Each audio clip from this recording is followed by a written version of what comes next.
अस्सलाम वालेकुम व्यूअर्स, कैसे हैं आप लोग। उम्मीद करती हूँ सब लोग अपने घरों में खैर आफियत के साथ होंगे। लेकर आई हूँ बहुत ही मज़ेदार किस्म की रेसिपी, इजी टू मेक बनाएंगे। मज़ेदार किस्म का मटर का पुलाव बनाएंगे। बहुत ही मज़े का बनता है, सिंपल वे में तैयार करेंगे, लेकिन उसमें एक खुशबू और जायका डालने के लिए एक सीक्रेट इंग्रेडिएंट डालूंगी जो कि उसको बहुत खुशबूदार बनाएगा। जैसे ही विंटर आता है, मटर आती है, खुद ही दिल करता है कि बार बार पुलाव बनाया जाए मटर का। बहुत तरीक़ों से बनता है। आज जो बनने वाला है बहुत ही मज़ेदार, खुशबूदार और जायकेदार। तो चलें स्टार्ट करते हैं। मज़ेदार किस्म का मटर पुलाव जो बनाने के लिए चीज़ें चाहिए आपको बता देती हूँ। नमक लिया है 1 टीस्पून, पिसी हुई मैंने सौंफ ली है तकरीबन 1 टेबल स्पून, इसको मैंने ग्राइंड कर लिया था। इसके अंदर मैंने लिया है ज़ीरा पिसा हुआ 1 टीस्पून, और इसके अलावा मैंने धनिया लिया है साबित वाला, ये भी मैंने भर के लिया है 1 टेबल स्पून, इसको भी मैंने ग्राइंड मोटा मोटा क्रश कर लिया था। यही वो मसाले हैं जिससे इसके अंदर बहुत अच्छी खुशबू आएगी। साबित मसालों की बात कर लेते हैं। ज़ीरा है 1 टीस्पून, जवतरी का 1 से 2 मैंने फूल लिए हैं। इसके अंदर मैंने छोटी वाली देखें काली वाली मिर्चें साबित वाली तकरीबन 10 से 12 ले ली हैं। 2 बादियान के फूल हैं, 2 दालचीनी के स्टिक हैं, 2 से 3 छोटी इलायचियाँ हैं और लौंग हैं 4 से 5 अदद। तो ये गरम मसाला जाएगा। ऑयल यूज़ कर रहे हैं 1 कप, हस्ब ज़रूरत यूज़ कर सकते हैं। 1 टेबल स्पून लहसुन अदरक का पेस्ट है। 1 टमाटर का इस्तेमाल करेंगे। इसको थोड़ा सा अच्छा फ्लेवर देने के लिए मैंने हरी मिर्चों का इस्तेमाल किया। ज़्यादा स्पाइसी नहीं है। 4 से 5 ली थी, मोटी मोटी कट कर लिए। 2 दरमियानी साइज़ की प्याज ली थी, बारीक कट कर लिए। अच्छा, मटर मैंने इसके अंदर लिए 1 kg। आप अपनी टेस्ट के हिसाब से कम ज़्यादा कर सकते हैं, लेकिन मुझे ज़्यादा पसंद है तो मैंने इसके दाने लिए हैं तकरीबन 1 kg से थोड़े कम होंगे, क्योंकि जब हमने छिलकों के साथ ली थी तो 1 kg थी। चावल लिए इसके अंदर मैंने 3 कप बासमती राइस 30 मिनट्स के लिए भिगो दिए थे। तो चलें स्टार्ट करते हैं। चूल्हे पे मैंने एक पैन रख दिया है, खुले बर्तन में बनाएंगे चावलों को। बिस्मिल्लाहिर्रहमानिर्रहीम। फ्लेम मैंने ऑन कर दिया है। सबसे पहले मैं इसके अंदर डाल दूँगी कुकिंग ऑयल। ऑयल मैंने डाल दिया है, साथ ही मैं डाल दूँगी इसके अंदर प्याज जो हमने कट करके रखी थी। अच्छा, प्याज को ये करना है हमने, बहुत ज़्यादा ब्राउन नहीं करना है। अगर आपको वाइट मटर पुलाव चाहिए तो उसको हमने सिर्फ सॉफ्ट करना है। अगर थोड़ा सा ब्राउनिश की तरफ आप चाहते हैं तो थोड़ा सा इसको ब्राउन कर सकते हैं, लेकिन मैं हल्का सा बस क्या करूँगी, नरम करूँगी, गुलाबी सा इसका टेक्स्चर आ जाए, बस इतना हमने इसको फ्राई करना है। खड़े मसाले मैंने डाल दिए थे, साथ साथ भुन रहे हैं अच्छी तरीके से। इसमें अब मैं क्या करूँगी, अच्छा देखिए कलर कितना खूबसूरत आ रहा है ना, इसका पिंकिश सा एक शेड आ गया है। बस अब इस पॉइंट पे मैंने क्या करना है, इसमें डालना है ये हरी मिर्चें जो कि इसको बहुत खुशबूदार बना देंगी। अब मैं डाल दूँगी इसके अंदर लहसुन अदरक का पेस्ट। बैक टू बैक चीज़ें डालनी है, वरना ये होगा प्याज ब्राउन ना हो जाए। तो बस इसको डाल के 1 मिनट मज़ीद भून लेंगे। लहसुन अदरक भी डाल के हमने इसकी अच्छी से भुनाई कर ली है। अब इस पॉइंट पे मैं डालूंगी जितने भी स्पाइसेस रखे थे, जो हमने बना के रखे थे, जिसको खुशबूदार बनाएंगे, वो डाल देंगे। सौंफ और धनिया, इसी से ही इसके अंदर एक खुशबू आएगी, जो मैंने आपको बताया था एक सीक्रेट इंग्रेडिएंट हम डालेंगे इसके अंदर। तो ये दोनों ही थे, ठीक है। थोड़ा सा पानी भी ऐड कर देंगे, वरना ये होता है मसाला नीचे की तरफ लगने लगता है। अच्छा, सौंफ और धनिया डालने से ये होता है कि फीकापन नहीं रहता, एक खुशबू भी आती है और एक फ्लेवर अच्छे से डेवलप हो जाता है। वरना खाली मटर पुलाव आप बनाएं ना सिर्फ प्याज भगार करके, तो वो फ्लेवर नहीं आता है। ऐसे आप बनाएंगे ना इंशाल्लाह बहुत ज़बरदस्त बनेगा। अच्छा, पानी डाल के मैंने इसकी भुनाई अच्छे से करती जा रही हूँ। अब मैं क्या करूँगी, इसके अंदर डाल दूँगी मटर ये होती है आपकी पसंद पे होती है, आप जितनी चाहे डालें, 1 किलो डाल लें, आधा किलो डाल लें, लेकिन मटर ज़रा ज़्यादा ही अच्छी लगती है। तो बस ये है, मटर डालने के बाद अच्छे से मिक्स करूँगी इसको मैं। अच्छा, मटर मैंने डाल दी है। अब इसके अंदर मैं क्या करूँगी, पानी डाल दूँगी। बस पानी हमने इसके अंदर थोड़ा सा डाल देना है। बस ये देखें, मटर वैसे भी दम पे बहुत अच्छी गल जाती है, कोई हमने बहुत ज़्यादा पकानी नहीं है मटर। जैसे हम चावल डालेंगे तो साथ ही साथ मटर भी पक जाएगी। अच्छा, अब इस पॉइंट पे मैंने डालने हैं ये टमाटर। देखिए मैंने स्लाइसिस में लंबे लंबे इस तरह से कट कर लिए हैं। इसको हमने घुलाना नहीं है, इसलिए मैं लास्ट में डाल रही हूँ, ताकि ये ऐसी साबित ही रहें चावलों में ना। तो बस ये माशाल्लाह परफेक्ट सा हो गया है। अब हम इसमें चावल भी ऐड करेंगे और उस हिसाब से चावल में पानी भी डालेंगे, और नमक साथ साथ हमने चेक कर लेना है। अच्छा देखिए, इसके अंदर बॉइलिंग पॉइंट आना शुरू हो गया है। पानी का हिसाब कुछ इस तरह का होता है कि चावल डालने के बाद हम अंदाज़ा करते हैं, वरना ये होता है बाज़ औक़ात ये होता है कि अगर 3 कप आपने चावल लिए हैं तो 4 कप पानी जाता है, इस तरह का रेशो भी होता है। तो पहले मैं चावल डाल लूँगी, फिर हम पानी का रेशो देख लेंगे।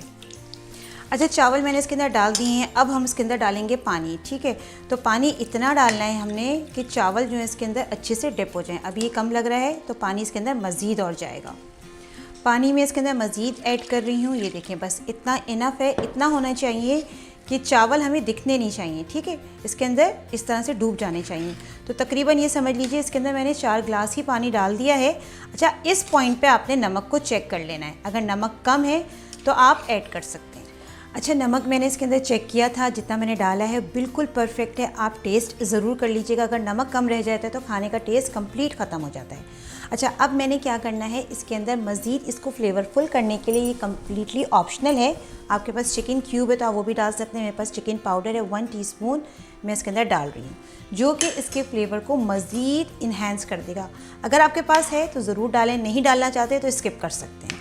तो बस इसके अंदर इतनी देर का हमने वेट करना है। जब बॉइलिंग पॉइंट आने लगेगा तो फिर हम इसके ऊपर लिड लगा दें। बॉइलिंग पॉइंट आना शुरू हो गया है, अब मैं इस पर लिड लगा दूंगी हाफ़ एंड हाफ़ और इतनी देर का वेट करूंगी सारा पानी इसके अंदर एब्जॉर्ब हो जाए। फिर हम 12 मिनट के लिए इसको लो आंच पे बिल्कुल दम पे रख देंगे।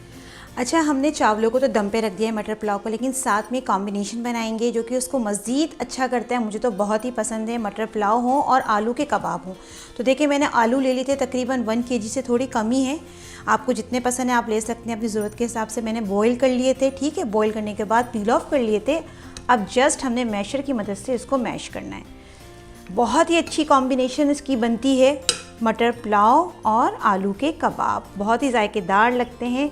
क्योंकि अगर खाली मटर पुलाव खाओ तो बच्चे भी कहते हैं कि बहुत ही फीका लग रहा है, इसके साथ कुछ होना चाहिए, तो मैं लाजमी बना लेती हूँ आलू के कबाब। अच्छा, कबाबों को देखिए मैंने मिक्सचर को इस तरह से मैश कर लिया, बहुत ज़्यादा नहीं किया है वरना वाटरी हो जाते हैं, पहले भी बता चुकी हूँ। स्पाइसेस देख लें जो मैं इसमें डालने वाली हूँ। नमक है 1 टीस्पून, कुटी हुई मिर्चें हैं लाल वाली 1 टीस्पून, इसके अंदर जाएगा गरम मसाला 1 टीस्पून होममेड है, और इसके अंदर जाने वाला है ज़ीरा पाउडर भुना कुटा हुआ। ये देखें, ये मैं घर में बना के रख लेती हूँ तो ईजी रहता है। तो ये मज़ेदार किस्म के मसाले इसके अंदर जाने वाले हैं। साथ ही इसके अंदर चली जाएंगी हरी मिर्चें जो कि इसको मज़ीद फ्लेवरफुल करेंगी, और साथ में चला जाएगा हरा धनिया। अब मैं इसमें डाल रही हूँ मटर। मैंने 1 कप ले ली थी, पहले मैंने बॉईल कर ली थी मटर को ना, क्योंकि आलू के कबाब में मटर बहुत अच्छी लगती है, सीजनल आई हुई है तो मैंने कहा डाल लेती हूँ। तो मैंने पहले बॉईल करके रख ली थी तो ये अच्छा रहता है। 1 कप मैंने इसके अंदर मटर भी डाल दी है। बस सब चीज़ें चली गई हैं। ईज़ी टू मेक बनते हैं कबाब ये, लेकिन बहुत ही मज़ेदार बनते हैं। बस अब हमने इसको अच्छे से मिक्स करना है, हाथ से मिक्स कर लेती हूँ अच्छे से। इसको मैं मिक्सिंग में करती जा रही हूँ, लेकिन साथ ही इसमें ऐड कर दूँगी कॉर्नफ्लावर 1 टीस्पून। इससे अच्छी बाइंडिंग हो जाती है, वरना ये होता है आलू के कबाब थोड़े टूटे टूटे हो जाते हैं। अगर कॉर्नफ्लावर नहीं है तो आप उसकी जगह बेसन भी डाल सकते हैं एज अ बाइंडर। तो बस ज़्यादा नहीं डालना है, थोड़ा ही डालेंगे। अच्छा, मिक्सचर मैंने अच्छे से रेडी कर लिया था, बहुत अच्छे से मिक्सिंग हो गई है। बस अब मैंने क्या करना है, थोड़ा सा पानी हाथों पे लगाना है और इसकी टिक्कियाँ बनानी है। छोटे से साइज़ की बना लेंगे, जैसी भी आपको पसंद है आप बना सकते हैं। नमक मेरा चेक कर लीजिएगा बनाने से पहले, ठीक है। अच्छा, ये होता है कि अगर आलू उबाल के आप फ्रिज में रख देना तो उसके अंदर एक टाइटनेस आ जाती है, बिखरते नहीं। गरम गरम आलू आप बनाते हैं ना तो बहुत जल्दी बिखर जाते हैं। तो थोड़ा सा मीडियम साइज़ में रख लूँगी। अच्छा, देखिए मैंने इस तरीके से कबाब बना लिया है, परफेक्ट सा बन गया है, बहुत ज़बरदस्त सा। अब मैंने क्या करना है, थोड़ा सा कॉर्नफ्लावर मैंने ले लिया था, ठीक है। अब इसके ऊपर हम थोड़ा सा कॉर्नफ्लावर इस तरीके से लगा देंगे, ज़्यादा नहीं, थोड़ा सा हाथ की मदद से झाड़ देंगे इस तरह से टैप करके। तो कॉर्नफ्लावर लगा के जब हम फ्राई करेंगे ना तो बहुत अच्छे बनते हैं, बिल्कुल क्रिस्पी टच आता है। तो इस तरीके से मैंने सारी टिक्कियों को रेडी कर लेना है। सारे कबाब देखे मैंने आलू के रेडी कर लिए हैं, अच्छे से रेडी हो गए हैं। बस अब हमने ऑयल गरम करना है और इनको फ्राई करना है। अच्छा, देखिए मैंने एक खुला इस तरह का तवा ले लिया है, इसमें मैंने ऑयल ले लिया है। नॉन स्टिक बर्तन हो तो बहुत अच्छा रहता है, ये होता है चिपकते नहीं है। वैसे तो इंशाल्लाह चिपकेंगे नहीं क्योंकि हमने कॉर्नफ्लावर लगाया है। आप चाहें तो उसकी जगह बेसन भी लगा सकते हैं। तेल अच्छे से गर्म होना चाहिए क्योंकि ऑलरेडी कुकड हैं हमारे जो आलू हैं। तो बस हमने इनको कलर देना होता है एक अच्छा सा ना। तो बस मैं फ्राई कर लूँगी इसको। कबाब मैंने डाल दिए हैं। बस अब हमने क्या करना है, इसको 1 से 2 मिनट मीडियम फ्लेम पे फ्राई करना है। लो फ्लेम पे नहीं कीजिएगा वरना सॉगी हो जाएंगे, सॉफ्ट पड़ जाएंगे। कबाब हमारे फ्राई हो रहे हैं। अब मैं चेक करके देख लेती हूँ कि कलर कैसा आया है। देखें कितना खूबसूरत एक सुनहरा सा कलर आना शुरू हो गया है। देखिए कितने परफेक्ट लग रहे हैं अल्हम्दुलिल्लाह। कहीं से नहीं टूटे, कहीं से नहीं फटे, क्योंकि हमने इसके अंदर कॉर्नफ्लावर भी डाला है और कॉर्नफ्लावर ऊपर से भी लगाया है। देखें कितने जमे हुए बने ना। एक तो टिप ये है कि बॉईल करके पहले फ्रिज में रख दें, उससे ये होता है आलू जो होते हैं ना बहुत ज़्यादा अच्छे से हो जाते हैं, वरना ये होता है कि वो बहुत ज़्यादा मॉइस्चर उसका छोड़ देते हैं जो सही नहीं बनते। लेकिन दोनों तरफ से मैंने इसको फ्राई कर लेना है, इसी तरीके से खूबसूरत सा गोल्डन कलर दे देंगे। कबाब अच्छे से फ्राई हो गए हैं, बहुत ही शानदार माशाल्लाह अल्हम्दुलिल्लाह, बहुत ज़बरदस्त बने। ऐसा लग रहा है जैसे चिकन के बनाए हैं आपने। देखें कितने परफेक्ट लग रहे हैं ना, इतने स्मूथ, बहुत ही शानदार बने। बस ये परफेक्ट से हो गए हैं। बस एहतियात के साथ हमने इसको एक प्लेट में निकाल लेना है। बहुत ज़्यादा डार्कर शेड में भी नहीं लेके जाना है। देखें दोनों तरफ से एक अच्छा सुनहरी कलर आ गया, परफेक्ट सा ना। अच्छा, अगर आपके पास जो है कॉर्नफ्लावर ना हो तो मैदा डाल सकते हैं, मैदा ना हो तो आप इसके अंदर डाल सकते हैं बेसन, लेकिन डालना ज़रूरी है। ये देखिए क्या परफेक्ट कलर आया है। बस इसी तरीके से मैं सब रेडी कर लूँगी। चावल अल्हम्दुलिल्लाह हमारे बहुत अच्छे से दम पे आ गए हैं। मैंने तकरीबन 12 मिनट के लिए इसको बिल्कुल लो फ्लेम पे दम पे छोड़ दिया था, जब इसका पानी एब्जॉर्ब हो गया था। देखें क्या ही खूब लग रहे हैं, बहुत ही मज़ेदार किस्म के हमारे खिले खिले चावल बने मटर पुलाव के। बस अब मैंने क्या करना है, इसको डिश आउट कर लेना है। मज़ेदार किस्म का हमारा बहुत ही खुशबूदार किस्म का मटर पुलाव रेडी हो गया है। गरम गरम बना है, बहुत ही शानदार बना है। एक एक चावल का दाना खिला खिला बना है कि बना के दिल खुश हो गया। बस अब मैंने एक थाल सा ले लिया है क्योंकि हमने इसको सर्व करना है बहुत अच्छा मज़ेदार कबाबों के साथ, जो कि कॉम्बिनेशन बनता है। रायता बना के खाएंगे ना तो बहुत ही मज़े का लगेगा। बस अब मैंने क्या करना है, गरम गरम इसको डिश आउट कर लेना है।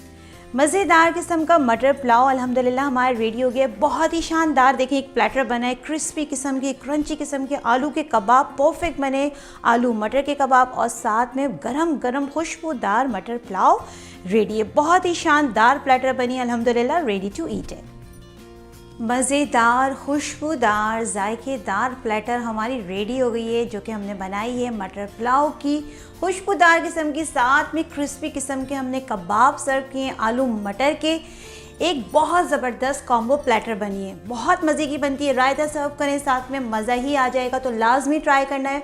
बहुत अच्छी मटर आई हुई, ट्राई करें। ट्राई करने के बाद मुझे कमेंट सेक्शन में ज़रूर बताइए कि आपकी ज़बरदस्त वाली प्लेटर कैसी बनी है। जितना भी हो सके मेरी वीडियो को शेयर कीजिए, पसंद आए तो लाइक करना नहीं भूलिए, चैनल पे नए हैं तो सब्सक्राइब करना भी नहीं भूलिए। इंशाल्लाह फिर हाजिर होंगी एक नई और ज़बरदस्त रेसिपी के साथ। जब तक के लिए दें फातिमा को इजाज़त। अल्लाह हाफ़िज़।